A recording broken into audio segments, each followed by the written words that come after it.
Today we're going to talk about the roof that's over our head here at Belvoir Castle. So many of us forget about our roof. We rather take the roof for granted. At Belvoir that is not possible.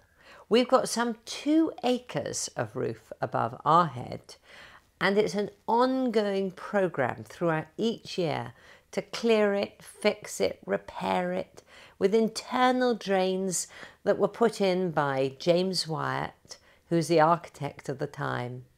So the roof is a key bit that I have to work at keeping right every moment of every day and night. So come with me and meet Paul Whalley. Paul looks after the roof at Belvoir and all the roofs on all the properties. And I do hope you enjoy this conversation because he's quite a character.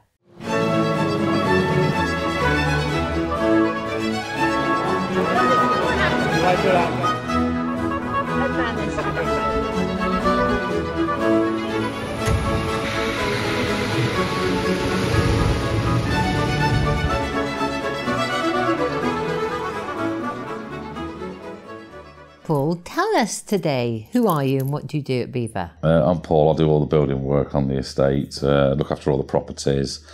So basically the estate property manager. And how long have you been doing that, Paul?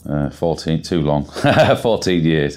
14 years, I can't Cheers, believe it. I know. Where did you grow up, Paul? Stoke Rochford Hall. Oh, goodness. Yeah. So that was also a big house, not far from here, lived in by the McCorkadale. That's right, yeah. And what did you do there? Well, my dad was the, bit like I am now really, the estate manager for the actual hall. But he was an electrician, but he obviously also was the estate manager for the hall. So he oversaw all the work, a bit like what I do really on the castle. So we lived on site, you see. So you had the roams, you were roaming the grounds? Roaming everywhere, yeah. The gyms, the pool, the Wonderful. hall, yeah. So you got very used to sort of stately home living? Yeah. We didn't live in there, but we lived outside in a bungalow that they owned on site there. But yeah, we could go in there and do what we want really as we were kids because my dad had all the keys. So. But why we're here today, Paul, I think, is because we've got a little project on the roof. Now, just for our viewers, tell them about our roof. Well, our roof is massive. It's 2.5 acres of roof, and we get constant leaks all year round. Well, there's probably at least 1 leak a month. We have over the last 14 years probably replaced 5 massive sections of the roof now. But as we know, every year we do a massive section. It's £100,000 just to do that section. So we have obviously started now to try and do 1 a year. But obviously money's tight all the time, isn't it, to do 1 a year. So we're not sure yet this year whether we'll do the bigger section or some of the smaller sections. We've nearly done 1/2 of the castle. So half of one side of the actual roof. So there's a couple of little tiny roofs to finish off on that side. And then we're on the other half of the other football pitch on the other side. So there's still a lot. We've still got probably another 10 years, I'd say, of re-roofing at probably a cost of £1 million, maybe a bit more as materials go up in price. For our viewers, Paul, these James Wyatt designs of roof are quite unusual, aren't they? Because the gutters are all internal. There's a lot of internal, so there's a lot. I have changed a few of them over the years because obviously rain's probably got heavier and heavier over the last 100 years, and some of our roofs can't cope when we get one of them really heavy downpours. When you get a standard rain, it's fine, but you get a really heavy one, and some of our valleys, they're not deep enough, so the water goes up and over them quick rather than running through them. So we've had to extend the valleys up a bit higher so they can hold more water as they're running through the roofs to come out to an outlet, because we've got a courtyard in the middle.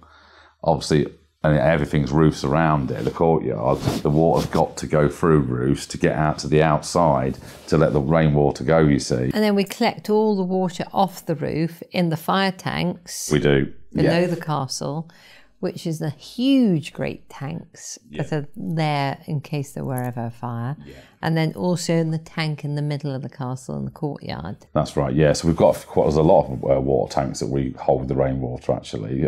Some of them do the taps in the gardens, spring gardens and rose gardens, shall I say, here. And then some of them are used for flushing out. So the tanks that are dotted around that you can see, they're actually tanks to flush the drains out. So the tanks that are full of water with no lids on them. The ones in like the courtyard. At the courtyard, but also there's one in the top of the tower above the children's bedroom. Yeah, they're water tanks for drinking water. The ones in the courtyard that you see that are open, you release them and it releases full tanks of rainwater down the drains to clean all your toilet drains out. Oh, right. So there's a lot of systems here that's been put in. So it was quite complicated the way the roof worked, and it was very practical. So, Paul, it's not a great day today. What sort of height are we going up to? Well, it's 4 floors, so you're looking at about probably 25 metres high to get to the top of the roof. You can go up even higher if you go up one of the towers. And on a good day, which today is not the best, how far can you see? I bet you can nearly see to Bingham from here, off the castle roof. You can see all the way to Grantham. Lincoln Cathedral on a good day. You can see Lincoln Cathedral, you're right. You can see all the way to Lincoln. Yeah, you can when it's clear, yeah. So, Paul, why does the roof get damaged? It gets damaged because it's so high and we're on the top of the hill here, obviously, and we get a lot of wind. A lot of wind rips a lot of the tiles off because obviously they've been fixed down with old nails whenever the last time they were touched, which is probably 100 years ago, some of them 150 years ago. So you get a lot of slip tiles, a lot. You got a lot of the lead. It's been up there 100 odd years now, maybe 200 years. It's perishing, so it has to be replaced now, you see. And then you get a lot of ridges that just blow off, really. A lot of it's down to wind, to be quite honest, and timescale of the roof, how long they've been on for. So most roofs don't last 50 years, never mind about the roofs we've got that have probably been not touched in 150 years. So, but luckily, fingers crossed, we haven't found any more wet rot. No, and that's another thing, obviously, which is a bit scary when we do a roof. We never know until we take the tiles off sometimes if the timbers are all right. Like we had that problem in the library a few years ago, which was a major problem. We couldn't see it. You couldn't even see it in the loft space until the beam dropped, and obviously that cost us best part of £120,000, which we didn't estimate for, did we, or account for the year. So touch wood, we're hoping we do not get any more of them like scary problems that just come up, and that's why the more we can do on the roof and the more repairs we can do and the re-roofing, the better we are. We just don't want to leave it 10 years and then start again, because you could be doing it forever. So, and it is about, on every level, it's about keeping an eye on the spend and bringing the money in. Exactly. And only this week you've uncovered yet another little problem. Yeah. But, you know, that's what I love about your passion, is money matters. Yeah, it does matter. Yeah, we haven't got an endless pot of money. Everyone thinks we've got an endless pot of money, but we haven't. In fact, we're probably worse off than a lot of people, because we've got so much money to spend on top of the rents that come in. It's not, everyone thinks you get all this rent, but we also spend that rent virtually the same amount a lot of the time back out to keep repairing the properties. I think they told me in the meeting the other day that I spent about 20 million on the property portfolio. Yeah, well, since I've been here, I've spent 20 million, obviously, your money and the estate's money on doing the properties up, because they were in a bad state, as we know. We owned a lot of houses and it's hard to get round them all, isn't it? And we had a lot of old tenants that lived in them for all these years, that worked on the estate and all the rest of it. And we've had to change with the times, haven't we, now? When EPCs are going up, and it's cost us a lot of money to obviously get them to the stages they need to be at. And obviously we're still going. We've probably done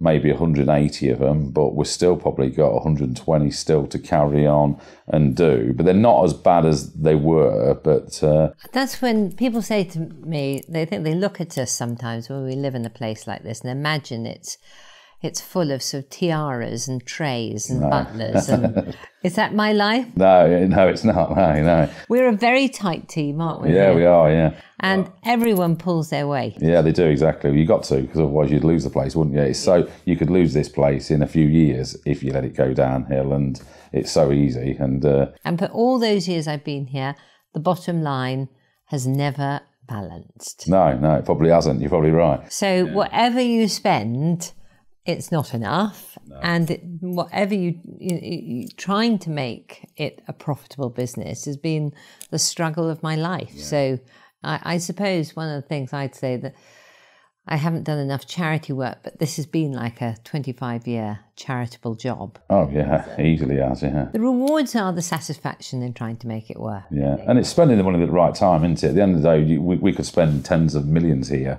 but we can't because we haven't got it. So we've got to spend what we've got on the right things at the right time.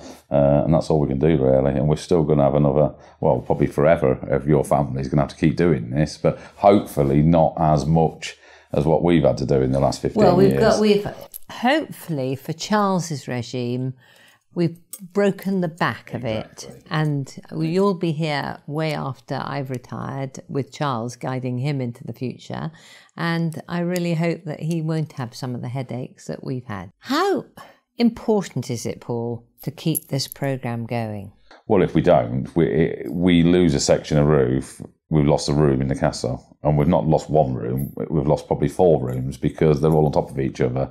And as soon as the rain starts coming in, and obviously our ceilings are worth so much money, especially in certain rooms, and the gilding they've got on them and the paintwork they've got on them, the ceiling's worth more than the roof, basically. It's not that the roof, yeah, we're saying it's 100 grand to do a roof, but if you try to have that ceiling painted again, it'd probably be 4 million to have that ceiling painted again. So it's actually a lower cost to what is actually in the castle itself. But if you let a roof go and we didn't notice and it was dripping forever, the timbers go rotten, and we'd be looking at millions of pounds just to fix one area, not just £100,000. It will turn into millions, and we wouldn't be able to sustain it. And then we'd start losing sections of the castle, and then it'll be derelict. So the key thing with heritage is to keep your roof. Just got to keep going, yeah. And if you can't afford to do it, repair it as best you can until you can afford to do it. So we're getting there, but it's a long old job. And I have to say, Paul, I don't know if we could do it without you. It's exceptional, your